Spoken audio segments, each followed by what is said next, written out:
Hey guys, how's it going? I'm recording this on the day of my birthday actually, so this won't be released until the 25th, I believe that's Sunday. So, main point of this video today is it's spooky season. It's getting close to that time to Halloween, and I wanted to talk about horror movies and metal albums, but talk about the ones that they brought the goods in one movie or album, and then nothing wrong with it. Then when they release their next release, it's good, it's everything you want it to be, but it's revamped and like turn up all the way, and it's just like just as good. So let's get into it. All right, let's get started. Started with the movies actually. So some of you that know me personally, especially my co-workers, you probably saw this from a mile away for my pick of two movies. I mean, a mile away. I chose Evil Dead.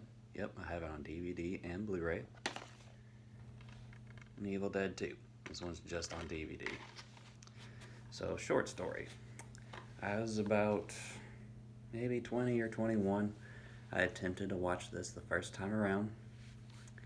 I was watching it with my mom, coincidentally, and we got through about the first 30 minutes or so, and it got to the point where there's the first possession, and I just wasn't feeling it, and neither was my mom, and we just thought it was weird, and we turned it off. So, a few years later, I started getting into horror movies more, and movies in general. This was the time I was in college, and I was being exposed to different movies and different classes and stuff that I had.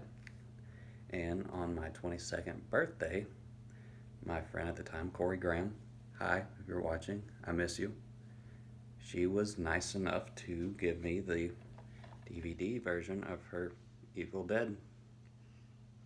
And so I obviously knew it was great. And I just wanted to try to give it another chance. So I did. And I'm glad I checked it out again because it's a good movie. I mean, they were literally in their early 20s, if I recall correctly, at the time.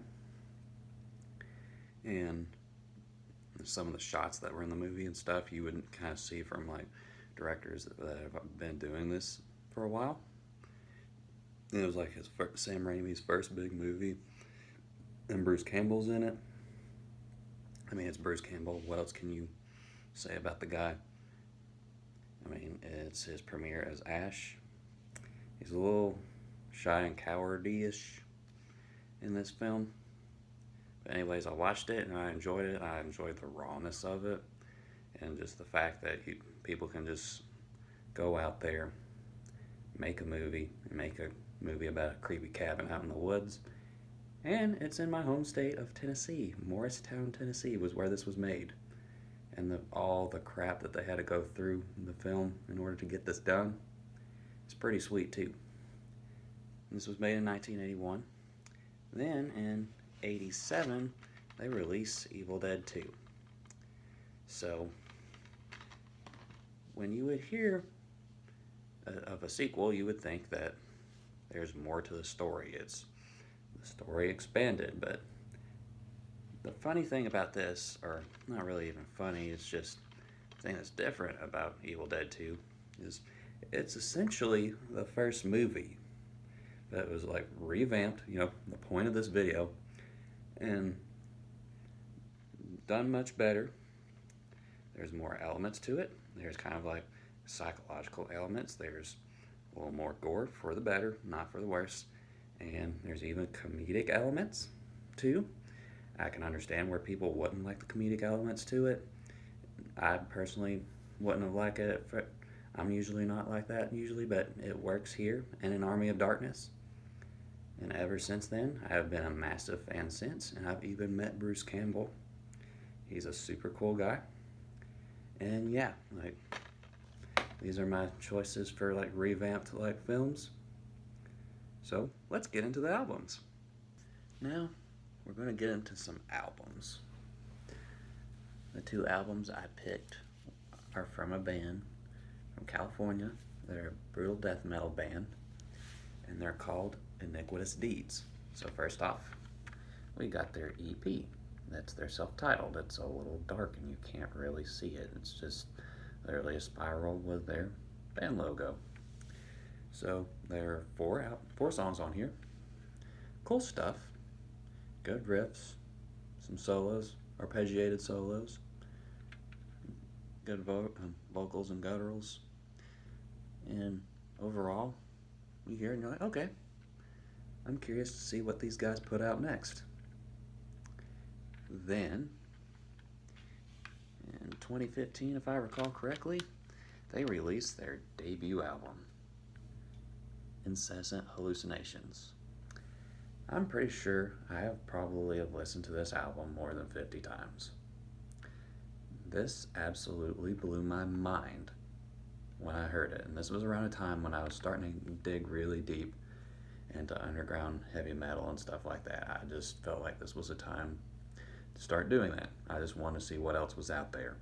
And I was being careful with like heavier stuff like brutal death metal and death metal in general like that. But these were the first guys that I picked up on, and it was on Trevor Sternad's The Obituarist column. I saw these guys live in Chattanooga at a bar with Defeated Sanity and Iniquitous Savagery. Them and Iniquitous Savagery, and there was a local band from Knoxville called Engulfing Blackness. They played too. Yeah, and I saw Iniquitous Deeds. They were great. They were up there with Defeated Sanity, I thought. I had the opportunity to meet their guitar player, Nico. Super nice guy. And was like blown away at the fact that I was there to see them. Like, he nearly freaked out on me. He's like, "What? You're not here to see Defeated Sanity?" And I was just like, "Yeah, of course I am, because I love Defeated Sanity, don't get me wrong." So my brutal death metal friends out there, like, don't panic on me. I love them. But at the time, I was just so happy to see Iniquitous Deeds. Their vocalist left the band at this time, so I ended up seeing them with James Shuster of Delusional Parasitosis, and it was awesome. It was not disappointing. Like, it was absolutely insane. Just, it sounded almost like the album in a good way. I mean, yeah, obviously nothing wrong with this release. I mean, both of it's solid stuff. I totally recommend it. And yeah, I'll leave links in the description for you guys. So if you want to check it out, you can. And then if you feel like you want to buy physical copies of it, go for it. And yeah, at that same night too, I ended up buying 2 of their shirts. I honestly thought one of them was a long sleeve shirt, but I ended up getting 2 short sleeves. No big deal. But yeah, I genuinely will never understand how these guys aren't more popular.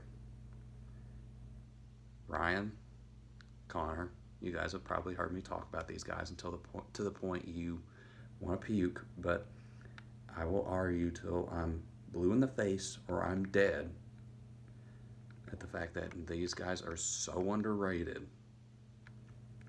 and they deserve so much more credit and popularity than they have. And I'm anxiously awaiting for their next album. They're apparently working on it. They've been super quiet for a while now, and I know that they have a new vocalist. His name's Obi Fleet of Inherent Disease, so that's pretty cool because they're a cool band, and I'm really excited to see what else they put out. So that's it for today's video, guys. I just wanted to kind of get in the Halloween spirit and talk about a movie franchise that's pretty cool to me, and also talk about some metal albums too, because there's nothing wrong with that at all. So hope you guys have a great week. See you guys later.